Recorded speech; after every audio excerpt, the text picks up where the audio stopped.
吓 Chanel 又加價？啱啱睇新聞咧，終於都 confirm 咗 Chanel 喺9月嘅時候咧，就會喺大陸度全面將佢 classic 款嘅系列咧加價成7%，而最大嘅 size 咧直情衝破咗100萬關口添啊！其實真係唔知道咧，香港同埋其他地區咧幾時又會再加價啦。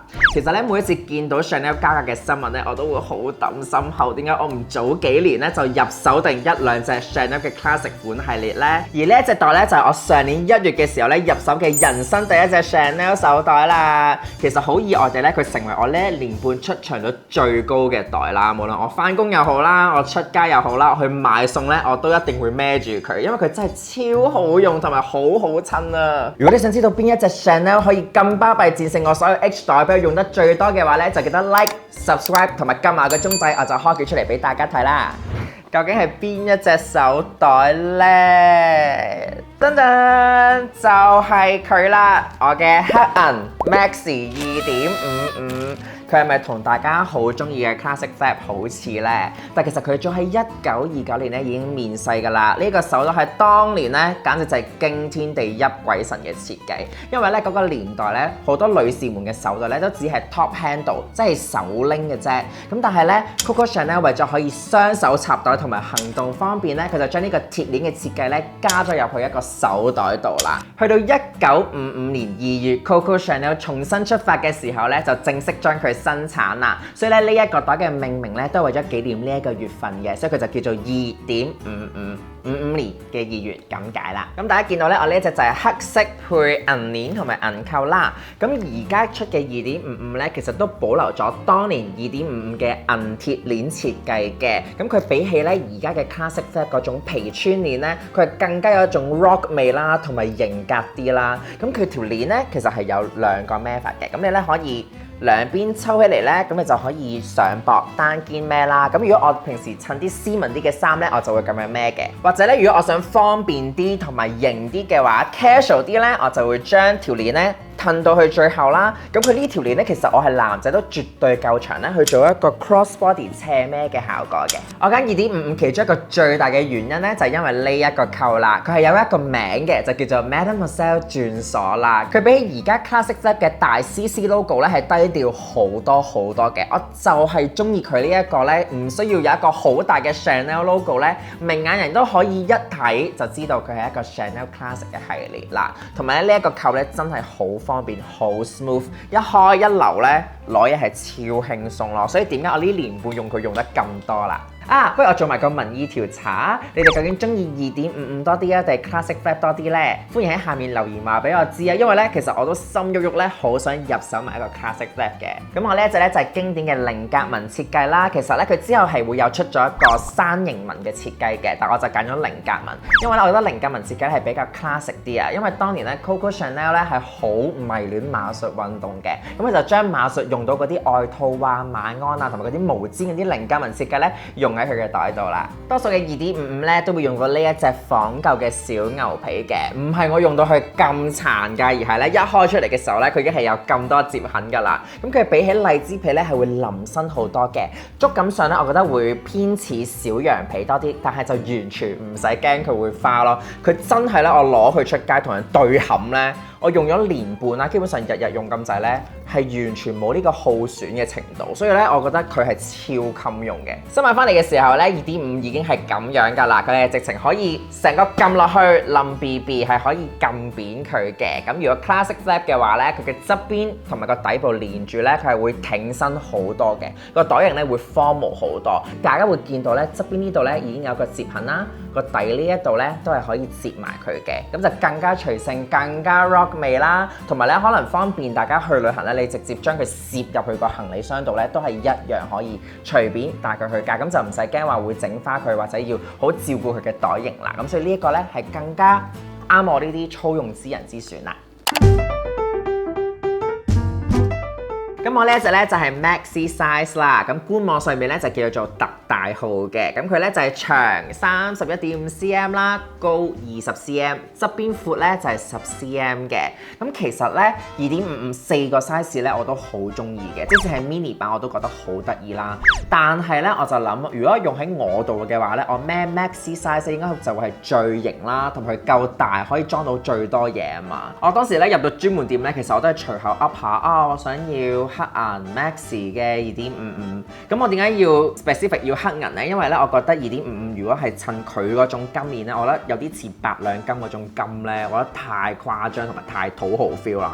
咁我就問下啊有冇啊咁樣啦。結果佢就真係攞咗出嚟喎，因為其實香港嘅專門店係好少會入到咁大 size 咯。咁我試咗上身，咁又俾 SA 同埋朋友慫恿咗兩句之後呢，咁我就博取來。咁喺2022年嘅1月19號係幾多錢呢？咁我呢一隻 maxi size 2.55呢，就係77,800蚊嘅。咁而家呢，應該就已經加到去8萬咁滯㗎啦。咁所以呢，都已經賣遲咗㗎啦，唔叫做早買早享受㗎啦。我仲記得早幾年我喺荷蘭試過同一款 So Black 咧係5萬幾咯，咁但係而家已經賣貴咗啦，後悔莫及。但係既然都係買啦，咁就大家趁早買咗佢啦。咁究竟我呢一隻2.5可以裝到幾多嘢呢？我哋一齊打開佢先。咁你打開咧就會見到呢一度咧就會有一個根本就係冇實用性質嘅一個 pocket 啦。呢個咧其實就好有故事性嘅，就係咧 Chanel 當年咧就想設計呢一個咧俾女士們咧係攝你嘅情信嘅。咁咧我就冇情信攝㗎啦。其實咧基本上佢係冇乜 function 嘅，我就將呢一張佢嘅驗證卡咧攝咗喺裏面。可能咧我呢個袋嘅生產年份係比較舊少少，所以佢仲係用緊呢一隻驗證卡。所以即使係我上年買咧，我呢一隻袋咧都仲未轉做而家嗰隻磁石嗰隻標籤啊，認證標籤。所以咧呢個咧為免我仔唔見咧，我都係攝佢喺呢個情信位度，咁就最安全啦。咁咧2.55咧係一個 double flap 嘅設計嚟嘅，其實我覺得係極度冇用啦。我唔知點解多呢一塊冚就要多幾萬蚊，因為咧從來都唔會有人特登拍呢一個位㗎啦，因為好唔方便啦。咁但係 anyway， 我哋打開佢先。打開咗個 double flap 之後咧，你就會見到前面會有呢一個 pocket 啦。咁我多數咧啲紙巾啊、啲眼藥水啊、消毒噴霧啊，我就會攝喺前面嘅。咁呢啲係我比較常攞會用到嘅日用品啦。咁中間咧會見到好大格 compartment 啦。咁長銀包一定冇問題啦。我仲可以放埋把縮骨遮，呢一個好緊要，因為我係一個極度懶帶遮嘅人嚟嘅。咁如果個袋可以攝到縮骨遮嘅話咧，我係會經常用。咁但係呢個咧就可以幫到我袋住我把縮骨遮啦。然後咧，我嘅 card holder 我就會放喺後面咧，佢仲會有兩個 side pocket， 同埋中間咧會有一個唇膏位嘅。咁我咧就將佢攝喺其中一格啦。唇膏位咧，對我嚟講都係一個恩物嚟嘅，因為咧長年我係會不停唔見潤唇膏嘅。咁我唯一一個袋有唇膏位咧就係呢一隻2.55啦。咁我每次用佢咧，我都可以確保我支潤唇膏唔會唔見啦。咁我就攝埋喺中間呢一個唇膏位。咁但係我覺得成個袋最偉大嘅設計咧，其實係喺後面啊，亦都係點解我用佢多過用 Birkin 同埋用 Kelly 嘅原因，係因為咧佢後面有呢一個 pocket 啊，而 maxi size 嘅呢個 pocket 咧係可以攝到我部電話。你睇下係完美無瑕，我裝咗咁多嘢咧，攝入去都完全冇難度。因為我係一個極度唔帶腦嘅人嚟嘅，我成日咧都會留電話喺鋪頭同埋留喺餐廳嘅。咁有呢一個位嘅話咧，我就可以我去攞嘢啊，我去行街啊，去揀嘢嘅時候啦，就可以攝喺度。咁我就可以兩隻手就 free 出嚟咧去做我其他嘢啦。咁因為咧好有安全感嘅，你單孭嘅時候咧，你會咁樣貼住自己噶嘛，咁你就唔使驚個電話會俾人偷啦。所以我覺得咧，成個設計我知道 Classic Flap 都有呢一個 pocket 位嘅，所以咧 Maxi 嘅2.55咧係基本上係裝晒我所有日用品噶啦。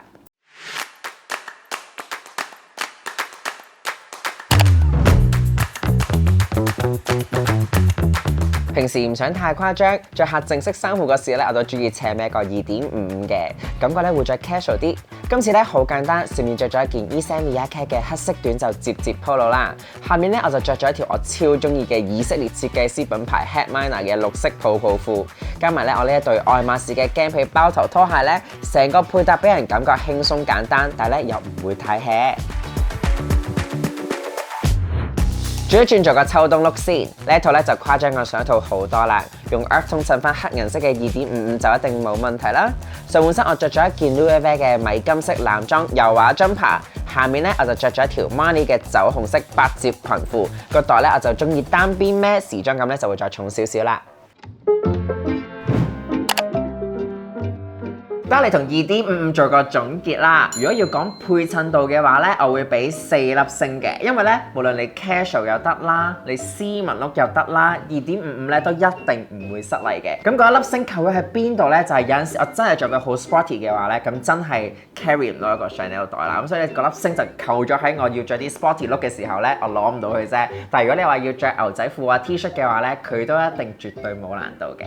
容量嘅話咧，我會俾佢5粒星嘅，因為佢真係可以裝到晒我所有日用品，連縮骨遮都裝到，咁就真係 perfect 啦。最緊要係佢後面仲有呢一個 pocket， 好緊要，因為可以俾我攝電話啊嘛。其實咧，我而家裝晒咁多嘢啦，佢個袋型咧都係冇變到，好似一個枕頭咁樣咧，仲軟腍腍好舒服咯。其實佢仲有位啦，可以俾我再攝多啲 tote bag 啊，攝多2包紙巾，都絕對冇難度嘅。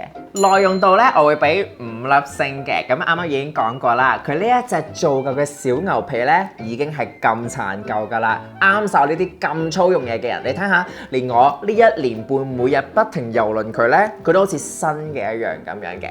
其實咧，我就中意愛馬仕多啲嘅，但係點解我呢1年半會用佢多咁多咧？就因為佢嘅耐用度啦。因為咧，當你越中意一樣嘢嘅時候咧，你就會越愛惜佢啦。所以每一次我用愛馬仕手袋嘅時候咧，我就會好似綁手綁腳咁樣啦，用得好唔自在嘅。咁但係咧，2.5嘅出現就係一個好大嘅緩衝啦，咁佢又唔失禮啦，又係我嘅愛牌 Chanel 啦，但係咧佢又好襟撞啦，又唔驚花啦，咁所以咧點解我呢1年半咁中意用佢啦？性價比咧，我只會俾2粒星嘅啫，因為咧佢呢8年嚟加價已經加咗超過170%啦，我覺得真係完全貴到離晒大譜。但係你問我有冇後悔買呢一個袋咧？咁我又真係冇嘅，因為咧我真係好想要一個 Chanel 嘅 classic 款咧喺我嘅 collection 入面嘅。咁但係咧，我可以建議各位小資女，如果大家都中意2.5呢一個 design 嘅話咧，你可以揀20cm。咁因為咧中間咧佢冇一個 double flap 咧，其實係平一半咁滯，38,000蚊左右咧就已經可以入手一個 classic 款啦。咁如果你真係好中意大袋，好似我咁樣嘅話咧，咁你先至去投資一個 maxi size 啦。其實我都預示到咧，未來幾年咧會不停翻佢牌子，用到值翻呢個7萬幾蚊嘅價為止㗎啦。其實咧，我已經好耐冇去 Chanel 行街啦。你哋有冇最近買咗啲咩新袋係好好襯嘅咧？喺下面留言話俾我知，或者 follow 埋我嘅 IG DM 同我慢慢傾啊！我哋下一條片再見，拜拜。